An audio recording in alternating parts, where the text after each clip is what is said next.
ia me casar, quando nós nos casamos, ele falou assim: Kátia, eu tenho um sonho de ser pai de gêmeos. Eu falei: esse sonho é teu, porque não é meu sonho. Eu sou missionária, eu sou pregadora, como é que eu vou ter 2 filhos nas minhas costas? Ele: mas é meu sonho. E o Senhor realizou o sonho dele. É a culpa dele, do sonho dele, está pregando assim, ó.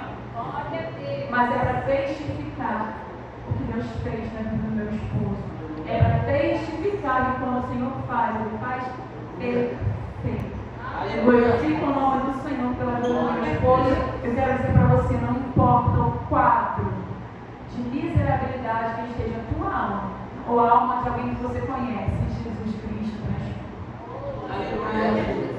E vamos ler aqui no livro de 1 Reis, capítulo 19, que é o tema da campanha. Eu vou ler apenas um versículo. Aleluia. Amém. Porque é muito extenso, não vamos mais ter. Capítulo 19, versículo 9. E ali entrou numa caverna e passou ali a noite. E eis que a palavra do Senhor veio a ele. E ele disse: que fazes aqui, Elias? Aleluia. Amém? Amém. A palavra do Senhor encontrou o profeta. Quem tem que chamar de Deus, quem é chamado por Deus, a palavra procura essa pessoa. A palavra do Senhor procurou o profeta Elias e ele fez uma pergunta: o que fazes aqui, Elias? Aleluia. Elias não era uma pessoa comum, Elias não era qualquer pessoa. Elias era um profeta, era um homem cheio do Espírito Santo de Deus. Aleluia. Elias, ele trabalhava com aquilo que Deus mandava ele fazer. Profetas geralmente são pessoas solitárias, não porque elas querem, mas é pelo fogo do Espírito que está sobre a vida delas. Os profetas não conseguem ficar perto de outras pessoas, não porque eles não querem companhia de outras pessoas, é porque o fogo que consome os pecados do profeta é o mesmo fogo que vai consumir e confrontar as pessoas que estão próximas ao profeta. Profetas de Deus que não corrompem a mensagem geralmente têm poucos ou nenhum amigo. O Espírito Santo é o seu melhor amigo e é o Espírito Santo que vai dizer para o profeta: vira à esquerda, vira à direita, vá para aquele lugar, não vá para aquele lugar, fale tal coisa, não diga nada. Nós que somos guiados pelo Espírito Santo não estamos procurando agradar homens, mas agradar aquele que nos chamou. E Elias era esse tipo de profeta, esse tipo de homem, boca de Deus na terra, atalaia. Ele era um homem verdadeiro, andava no fogo do Espírito Santo. A repreensão estava nos lábios do profeta Elias, a exortação estava com ele. O que muitos profetas não querem mais fazer: exortar, repreender, redarguir. Mas o Senhor nos chamou para exortar, para repreender, para ensinar, para redarguir. Deus nos chamou para a sua obra, para endireitarmos os caminhos tortuosos, como fez João Batista. Como é que esse direito que está torto, se não confrontando, pegando de um lado, consertando para outro lado e invertendo as coisas até que as coisas se ajustem? O profeta Elias estava para ajustar a nação de Israel, que todas as vezes prevaricava, pecava contra o Senhor, e é um juízo de Deus que acontece na nação de Israel. Vem a seca, vem a fome, porque aquela geração estava se corrompendo, estava se prostituindo, aquela geração havia se contaminado com os profetas de Baal, e Deus envia uma palavra através do ministério de profeta Elias: não vai ter chuva, e não tem chuva, o tempo fica seco, os céus, eles não dão aquilo que a terra precisa, que é o orvalho. O profeta Elias passa, antes de entrar nessa caverna, ele passa por uma grande batalha espiritual. Ele entra em estágio de batalha espiritual, onde ele está guerreando com os profetas de Baal. Não era só físico, ele não só estava dando palavras para aqueles profetas, ele não estava desferindo apenas palavras para o rei Acabe, para Jezabel e para os profetas que estão ali na sua visão física. Ele estava no seu espírito, batalhando nas regiões celestiais para desfazer os tronos daquele principado que estava regendo aquela nação. O profeta Elias, ele está ali sozinho, ele está ali em santidade. necessidade, ele está ali em prontidão, ele está ali fazendo o que Deus mandou ele fazer, mas tem um custo. O profeta Elias está com seu corpo físico cansado, ele está porque as batalhas espirituais nos desgastam fisicamente. Ficamos cansados, às vezes doentes, por causa de níveis de guerras espirituais que nós enfrentamos. Eu não sei se você já passou por isso, ficar doente ou cansado, angustiado, aflito, apático, às vezes febril ou com dores pelo nível de guerra espiritual que você enfrentou. Algumas pessoas não entendem isso, mas algumas batalhas espirituais adoecem a sua carne, adoecem a sua alma e deixam o seu espírito desfalecido. Foi um cenário de batalha espiritual fortíssima, com vários profetas de Baal. O profeta Elias passa antes de entrar na caverna. O profeta Elias não era covarde. O profeta Elias, o que Deus mandava ele fazer, ele fazia. O que acontece aqui, quando ele mata a espada dos profetas de Baal e Acabe vai contar para Jezabel, o que foi que o profeta Elias, o que foi que o profeta Elias fez ali? Ela lança uma palavra que ela vai matar o profeta. Ela lança uma palavra dizendo que o profeta Elias seria morto. As carnes dele seriam comidas pelos animais. E ele vai se esconder. Ele vai caminhar. Ele fica foragido. Não é porque ele está com medo de Jezabel. É porque ele está cansado.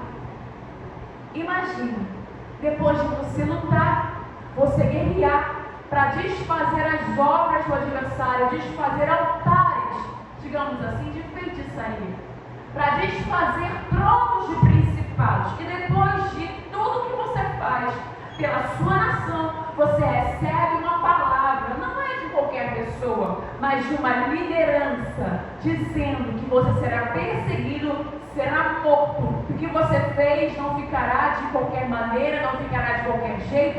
E aí ele recebe aquela palavra, ele já está cansado, ferido, ele já está angustiado. E aquela palavra vem como uma flecha mortal ao seu coração.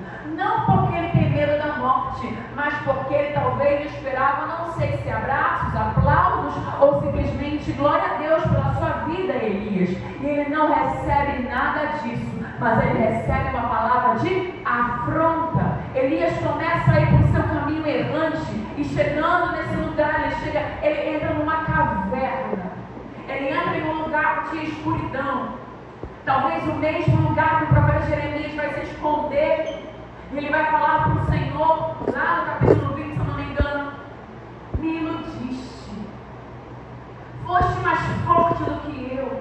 Iludido eu fiquei com as tuas promessas. Jeremias tem uma hora que ele começa a questionar o Senhor sobre o seu chamado.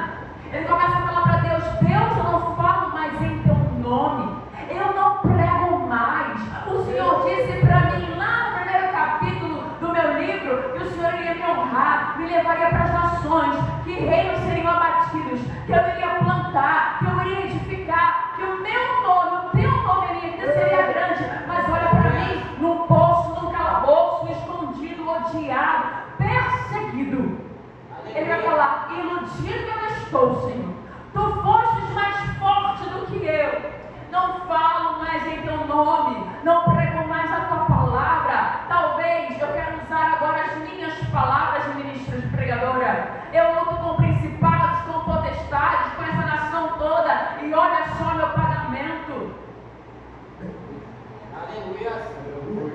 Aí vai dizer: não falo mais em teu nome.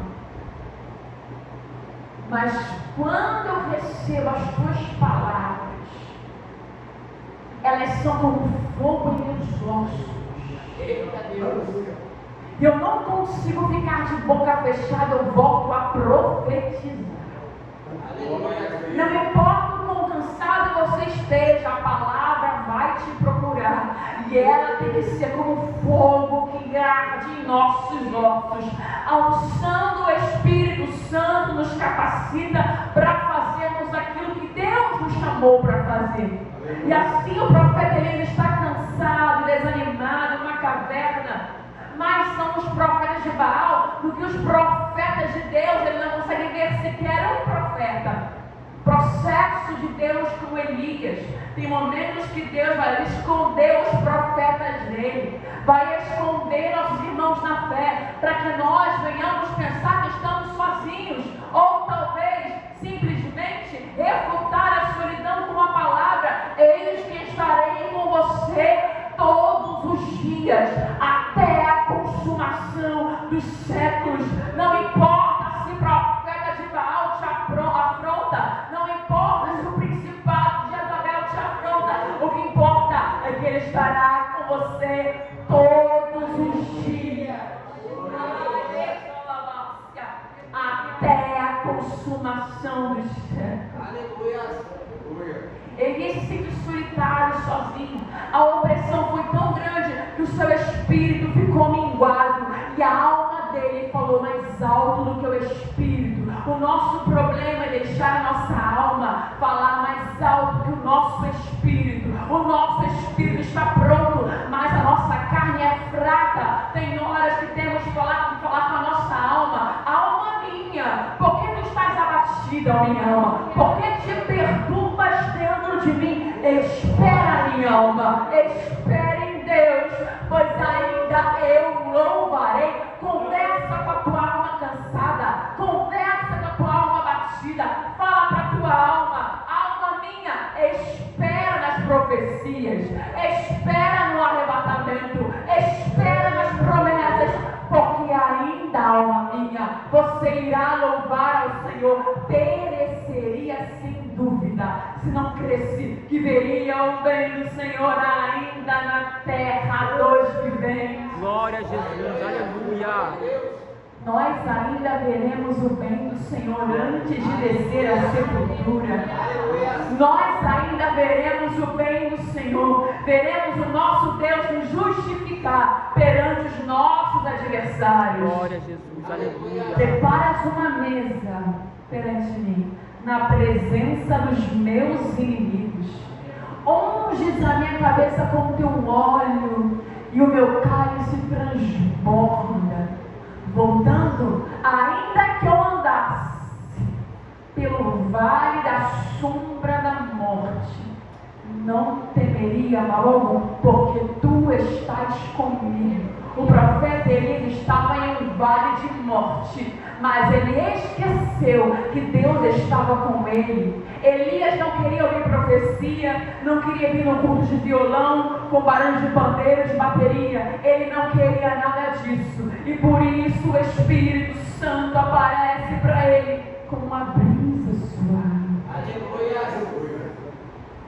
Aparece para ele na calmaria, porque a alma de Elias estava agitada. Deus sabe como curar a minha e a sua alma. Deus sabe como vai nos conduzir. Deus sabe como vai nos tratar. Talvez você questione ao Espírito Santo: Deus, por que este processo? Por que esta luta? Por que tanto barulho? Deus, por que tanta calmaria? Ele sabe o que a minha alma e o que a sua alma precisa. Ele é o médico dos médicos, Senhor dos senhores, o Rei dos reis. Ele é o alfa, ele é o ômega, ele é o princípio, ele é o fim. Ele está sentado à destra de Deus Pai. Ele é o Todo-Poderoso. Os 24 anciãos reverenciam suas coroas a ele. Os querubins dizem: Santo, Santo, Santo é o Senhor dos exércitos, e toda a terra está cheia da sua glória. Para ele não haverá nada impossível.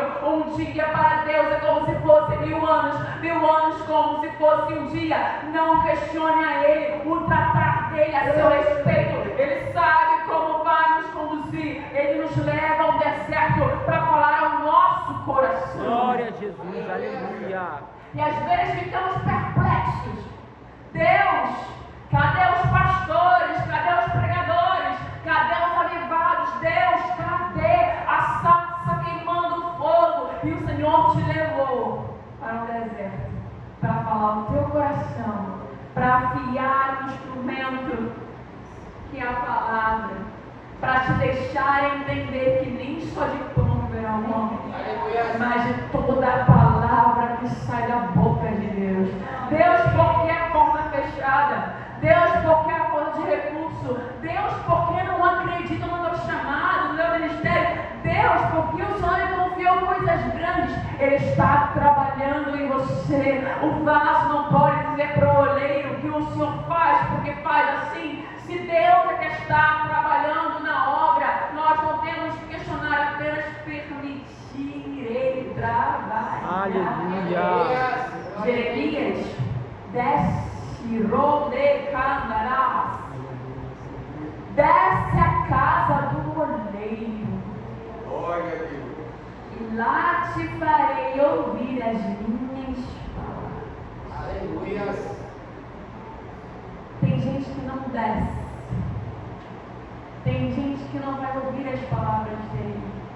Tem gente que acha que falar de Deus, andar com Deus, viver para Deus, é tudo fruto da imaginação e simplesmente ou adivinhação. Eu não sei o que você pensa. Eu só sei de uma coisa: a palavra procura pessoas que têm chamado, sim, mas a palavra procura pessoas que estão posicionadas dentro do seu chamado de vida. Precisamos nos posicionar no querer, na vontade, na vocação de Deus. Cada um de nós temos uma vocação e um chamado. Eu não posso me posicionar na vocação do meu irmão, eu não posso me posicionar na vocação do outro irmão, nem da minha irmã. Eu preciso me posicionar na minha vocação. Olhamos a vocação do outro e queremos a vocação do outro, mas você não sabe o estresse que é para o outro para entrar na sua vocação. Deus não dará prova nenhuma para nenhum de nós que nós não possamos suportar, mas juntamente com a provação, com a tribulação, Ele vai enviar o escape. Cada vaso é para uma glória, cada vaso é para uma conquista, cada vaso vai conquistar um território para o reino de Deus. Você precisa entender para que glória você existe. Eu existo para uma glória, você existe para outra glória. Você precisa entender para qual glória. Para que Deus me criou. Glória a Jesus. Porque eu estou nessa cidade. Porque eu me casei com quem eu me casei. Porque eu tenho esses filhos. Porque eu tenho esse trabalho. Porque quer comais, quer bebais, faças tudo para a glória de Deus. Tudo que nós temos não é por acaso, é para a glória de Deus. E você, eu, meu esposo, todos que estamos aqui ouvindo essa palavra, e os que também não estão ouvindo, todos irão prestar contas. Aleluia. Daquilo que fez e daquilo que não fez. Nessa noite, quero dizer para você: que fazes aí, Elias? Talvez você veio receber algo de Deus, uma vitória material. Mas eu quero te dizer: buscai primeiro o reino de Deus e a sua justiça. Todas as outras coisas lhe serão acrescentadas. Aleluia. Todas as outras coisas. O que fazes aí, Elias? Preocupado com uma afronta de uma mulher que não tem meu nome. O que fazes aí, Elias? Preocupado com o dia de amanhã. Talvez essa mensagem me alcançasse se eu tivesse permanecido lá no Rio de Janeiro, no meu quarto. O Senhor talvez iria me perguntar: o que fazes aí, Kátia? Quando o Senhor começou a me chamar, e não é para minha glória, eu quero te dar um exemplo, nem para minha vaidade, porque isso não é gostoso, isso custa, isso dói. Estava na minha casa com meu esposo, as crianças acordavam para mamar, chorando de madrugada. Eu falei: bom, já que eles não vão dormir, vamos orar. Começamos a buscar a face do Senhor enquanto eles estavam ali se alimentando, clamando a Deus, orando. Enquanto a gente orava, eles choravam, eles paravam de chorar, e nós adorávamos o nome do Senhor, e o Espírito Santo começou a abençoar. Eu vou te enviar para tal lugar. Eu quero de vocês tal coisa. E neste período estávamos colocando pios na nossa casa, forro de PVC, arrumando a casa porque não está terminada a nossa casa, e nós iríamos, o dinheiro que nós tínhamos era para poder investir, para ter uma casa, não uma casa bonita, mas uma casa habitável. E o Espírito Santo, vocês não colocarão mais nada nessa casa, nem pedra, nem parede, nem janela, nem porta, vai ficar da forma que está. E vão trabalhar naquela cidade, vão levar a minha palavra, os recursos são para lá. Eu quero dizer para você que a palavra do Senhor diz que a vontade dele é boa, perfeita e agradável. Mas quando estamos sendo processados por Deus, nada parece bom, nada parece perfeito e nada parece agradável. Não pareceu bom aos meus ouvidos ouvir Deus falar: pega as economias que você tem e vai para aquela cidade pregar a minha palavra, vendo a minha casa de qualquer jeito aos meus olhos, com 2 crianças pequenas, faltando coisas que eram específicas para nós naquela habitação e para nossos filhos também. Mas as coisas de Deus são como loucura para cada um de nós. Não interessa se a gente não entende, o que interessa é obedecer a palavra dele. É por isso que aonde a gente vai, ele usa alguém para dizer: se preocupa não, eu estou cuidando, vai ficar tudo bem, eu estou no controle. É por isso que nós precisamos estar com os ouvidos abertos para ouvir a voz de Deus. Você pode dizer: Deus, eu estou nessa caverna porque eu não tenho recurso. Nada vai justificar a mim e a você naquele grande dia. Ele vai dizer: sejam benditos, sejam bem-vindos, benditos ao meu reino. Aleluia. Vocês foram fiel um pouco, sobre muito vos colocarei. Ou malditos, não vos conheço, apartai-vos de mim. Foram infiéis as coisas pequenas. Vocês não têm direito ao meu reino. O que você quer ouvir? Eu quero ouvir que eu sou digna de entrar pelas portas. Não porque eu sou perfeita, mas porque Cristo morreu por mim naquela cruz. Aleluia. Ele levou os meus pecados e eu ouvi a voz dele. Igreja, é uma das últimas igrejas que eu prego Corumbá. Logo estaremos indo embora no início de maio, eu e a família. Mas eu tenho trocado esse trombeta, que eu tenho tocado aonde o Senhor me envia. Acorda, igreja. Uma coisa que eu vou confessar nesse altar, que eu tenho visto é essa cidade morta espiritualmente. Eu não vejo profecias, eu não vejo cânticos, eu não vejo alegria da salvação, eu não vejo o mover do Espírito Santo de Deus. Foi como foi mencionado aqui em Ezequiel 37, vale de ossos secos. Falei: Senhor, o que está acontecendo com a tua igreja? A tua igreja está dormindo. Desperta, ó tu que dormes. Desperta, ó tu que dormes. Qual é a tua vocação? Qual é o teu chamado? Para que foi que Deus te chamou? Se posiciona no teu chamado. O que fazes aí, Elias? O que fazes no teu lugar de conforto? O que você faz fugindo da afronta? O que você faz aí cansado? O teu lugar não é aí, é lá em Jerusalém. É sendo cheio do Espírito Santo. Você foi afrontado. O teu espírito está abatido, Elias. Elias, se sacode, vai comer pão, vai beber água, vai buscar a minha face, vai subir um monte, vai na consagração, vai ler Bíblia, vai orar, vai jejuar. Fala com quem tem mais de Deus do que você nesse momento e busque a face do Todo-Poderoso. Nós estamos nos conformando com a nossa vida miserável espiritual. Não temos nada de Deus para oferecer para ninguém. Cantamos sem unção, pregamos sem unção, fazemos tudo sem unção e achamos que Deus está recebendo. Deus não está recebendo. Deus não é qualquer um. Mas queremos bênçãos. Que tipo de bênção você quer? Você já é abençoado. Efésios vai dizer que nós estamos abençoados nas regiões celestiais, assentados com Cristo, com toda a sorte de bênçãos. Aleluia. Não suportamos meia hora de pregação, porque não temos vida com Deus. Se você orasse, você iria se alegrar com essa mensagem. Se você adorasse, você iria se alegrar com o que Deus está falando. É porque você não ora, é porque você não busca, é porque você não tem vida com Deus, que você não se alegra com a palavra de Deus. A nossa contaminando, está contaminada. É necessário que nós, Elias, que restamos, venhamos ouvir a voz de Deus. Eu separei 7.000. Imagina o alívio que Elias sentiu quando ouviu Deus falar: Elias, calma, você vai morrer. Calma, Elias, daqui a pouco eu vou parar você. Calma, daqui a pouco eu vou te levar no redemoinho, mas você não vai subir com as coisas incompletas.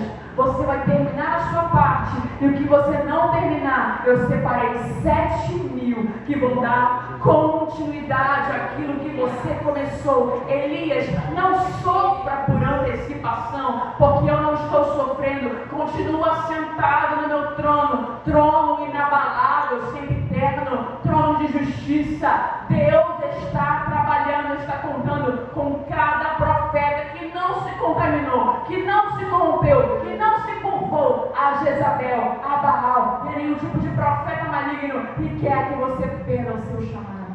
Aleluia, glória a Deus. Nessa noite, essa pregação é um grito de alerta, como todas as outras pregações que eu fiz na cidade.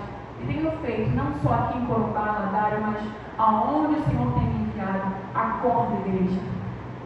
Desperta. Existe uma batalha espiritual. Existem demônios que querem tragar a nossa vida, a nossa alma, querem destruir nossos filhos, nosso casamento, pessoas.